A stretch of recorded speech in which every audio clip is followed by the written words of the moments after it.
Olá pessoal, tudo bem? Continuando o nosso curso sobre pensamento computacional, estamos agora querendo trabalhar de forma introdutória o conceito de pensamento computacional, tá certo? Então, neste ponto, eu chamo a sua atenção para o seguinte: no ano de 2006, a professora universitária Janete Wing publicou na revista ACM um artigo dizendo sobre a forma de pensar dos cientistas da computação. Nesse artigo, ela introduziu o termo pensamento ou raciocínio computacional. De lá para cá, esse termo se popularizou, fez com que pesquisadores, educadores se debruçassem sobre o tema e passassem a desenvolver e amadurecer essa linha pedagógica, vamos dizer assim. Para a professora Wing, pensamento computacional é uma habilidade fundamental para todos, não somente para cientistas da computação. Nessa linha, ela ainda diz o seguinte, que pensamento computacional envolve a resolução de problemas. Então, veja, vamos tentar especificar como resolver problemas. Então, a questão da construção de projetos de sistema, a questão da construção de modelos, a questão do entendimento do comportamento humano, no sentido de que quem usa sistemas, quem usa programas computacionais são seres humanos, né? A questão do raciocínio recursivo, ou do pensamento recursivo. O que quer dizer isso? Um exemplo disso, que nós vamos aprofundar mais na frente, é a questão do cálculo do fatorial. Então, o problema do fatorial, ele pode ser resolvido de forma interativa, mas ele é resolvido de forma elegante, de forma recursiva. Então, eu tenho que saber que o fatorial de 1 é 1. Se eu quiser calcular o fatorial de 3, eu sei que é 3 vezes o fatorial de 2. O fatorial de 2 é 2 vezes o fatorial de 1. Então, como eu sei por definição que o fatorial de 1 é 1 e o fatorial de 0 também é 1, são os chamados casos base. Então, a partir do momento que eu sei que o fatorial de 1 é 1, então 2 vezes 1, 2. O fatorial de 3 é vezes o fatorial de 2, que é 2. 3 vezes 2, 6. Então, eu calculei o fatorial de 3 a partir do caso base, que foi o fatorial de 1. Então, isso é pensar recursivamente, é trabalhar com a ideia de decomposição para resolver problemas, né? E aqui usar a abstração é no sentido de você se concentrar nos detalhes essenciais, deixando de lado detalhes acessórios para buscar especificar a solução de um problema complexo, né?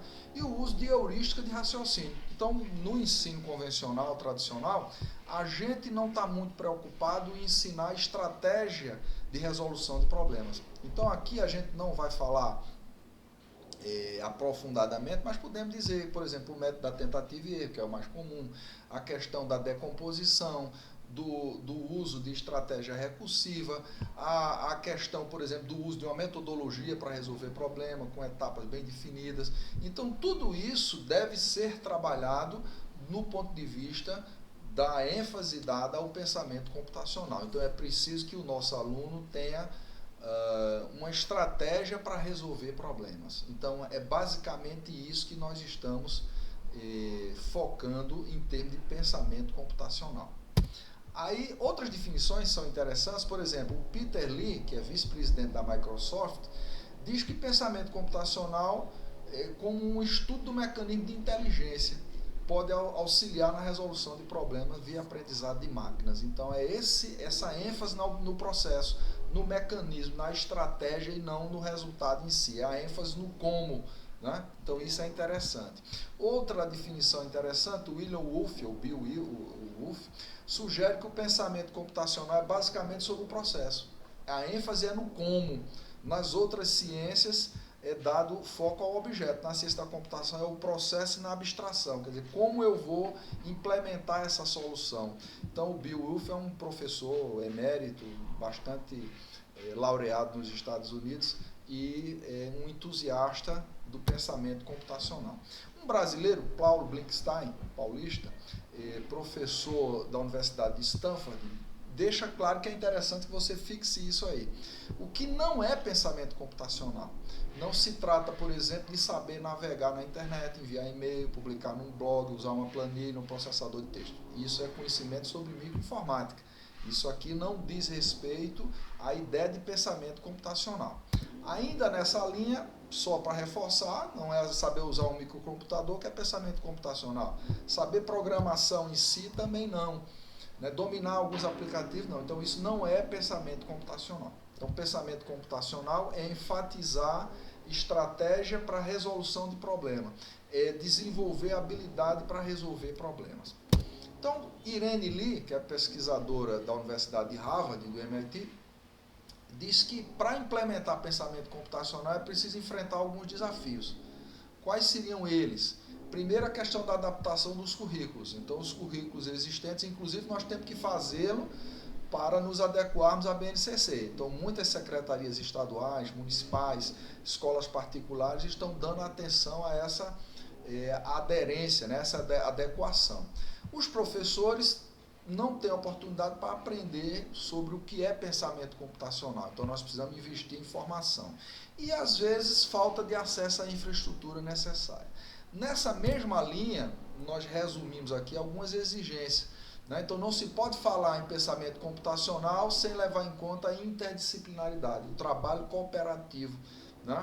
A questão, por exemplo, das atividades criativas. Então, a história da decoreba, do ensino tradicional, não se encaixa aqui. Não se pode pensar em currículos inflexíveis, temos que ser adaptáveis, mutáveis, dinâmicos. E temos que pensar no aprendizado que vai ser avaliado, onde nós vamos ter pedagogia de projeto, resolução de problemas, e essa avaliação precisa ser coletiva. Precisamos ter componentes de várias disciplinas que estão participando desse processo. Então, é imperiosa a capacitação do corpo docente e repensar a forma e o processo de ensino, como também a avaliação. Então, nós que queremos adentrar nessa seara, precisamos nos preparar para lidar com essas mudanças. Quais são as conexões com a realidade em que vivemos? Veja bem, qual é a realidade olhando logo ali no limiar, no futuro próximo? Indústria 4.0, altamente automatizada, robotizada, tá certo? Que vai exigir profissionais altamente qualificados, inteligência artificial. A realidade é que profissões eminentemente manuais, braçais, que não requeriam formação, elas estão sendo deixadas de lado. Então, nós vamos precisar de profissionais criativos e mão de obra altamente qualificada. Então, isso já é uma realidade. Veja que algumas profissões, como, por exemplo, na área de agricultura, aqueles caras que faziam coleta manual, hoje está tudo robotizado. Estão usando drones, estão usando robôs, estão usando máquinas altamente modernas, tá certo? Então tem emprego para quem? Para o programador, para o operador dessas máquinas, para quem trabalha com programação, com inteligência artificial, com robótica, com drone. Está sobrando vaga, por exemplo, para quem tem um perfil qualificado. Hoje, só para dar um exemplo, nós temos dezenas de milhares de vagas sobrando no Brasil. No mundo aí, esse número chega na casa aí de 1 milhão de vagas para a área de tecnologia da informação, para bons programadores. Então, nos Estados Unidos, Canadá, na Europa, Nova Zelândia, Austrália. Então, a quantidade de vagas é enorme. E isso traz uma implicação. Qual é? É que os conhecimentos e as habilidades associadas ao pensamento computacional são cruciais para desenvolver as soluções que o mercado de trabalho exige e para a compreensão da sociedade contemporânea. Pensamento computacional, eu quis selecionar algumas iniciativas aqui. Por exemplo, o governo Obama, no seu último ano, 2016, alocou 100 milhões de dólares para pensamento computacional. Estimulou, por exemplo, a adequação de currículo do K12, que corresponde exatamente ao nosso ensino básico aqui. O investimento em formação de professores, também centenas de milhões de dólares. E um fundo de 120 milhões para financiar projetos. Então, a nível de governo, você tem a Dinamarca, você tem a Alemanha, a Suécia, a Suíça, uma série de países espalhados pelo mundo todo, buscando investir na área de pensamento computacional.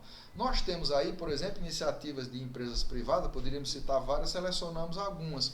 Por exemplo, a Code.org, a Hora do Código, tem mais de 180 milhões de alunos trabalhando em desenvolver habilidades voltadas para a área de programação e pensamento computacional. O movimento Maker, né, que é a ideia de você montar laboratórios de robótica, de resolver coisas. E veja, as gerações anteriores, a minha geração e outras, eram makers. Então nós fazíamos, por exemplo, os nossos carrinhos de lata, fazíamos nosso carrinho de mão, nós fazíamos vários brinquedos. O fato de não ter recurso para comprar não nos impedia de criar, né? O próprio Google tem investimento em parceria com o ISTE nesse sentido. No Brasil, a Univale, Universidade no sul do país, montou o Portugal Studio e estimula a iniciativa nesse sentido. O CSUnplugged.org também, várias iniciativas nessa linha de estimular o pensamento computacional. E aí, veja bem, Unplugged quer dizer o quê? Ciência da computação desplugada. Eu não preciso de investir milhares, milhões de reais para montar a infraestrutura, porque eu posso trabalhar os conceitos e fundamentar um caminho para que esse aluno mais na frente possa trabalhar com robótica, com programação, com vários recursos plugados. Então nós vamos explicar isso com mais calma também.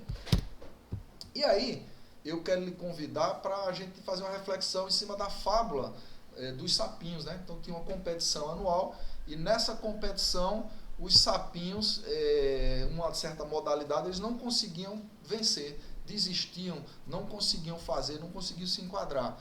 E aí um belo dia um sapinho, a turma do não pode, não consigo, não sei, não tem jeito, não dá, ficava ali de lado flertando com a derrota e ele foi e venceu. Quando foi entrevistar o sapinho era surdo. Então ele não deu ouvido à turma do não, né? Ao pessoal que não pode, que não dá, o imobilismo não é possível. Então isso é muito relevante. Então nós não podemos seguir a galera do que não pode, não tem como, não é possível, não tem jeito, não funciona. Então isso você vai ouvir muito, mas compre a ideia. Então pensamento computacional pode ajudar, né? O imobilismo, a cultura do não já causou danos demais, né? E nesse sentido eu quero dizer isso. O pensamento computacional não é a panaceia, não é a solução para tudo não. Mas pode contribuir, pode ajudar a melhorar a qualidade de ensino e fazer com que nós tenhamos um projeto viável pelo qual nos dedicar para que o nosso aluno tenha educação de qualidade. Então o meu convite é, vamos arregaçar as mangas e agir? Você topa? Estamos juntos? Então continue curtindo, divulgue o nosso canal, vamos continuar assistindo aqui os vídeos e eu conto com você para que esse projeto da playlist de pensamento computacional possa crescer e possa avançar, ok? Então até a próxima, grande abraço.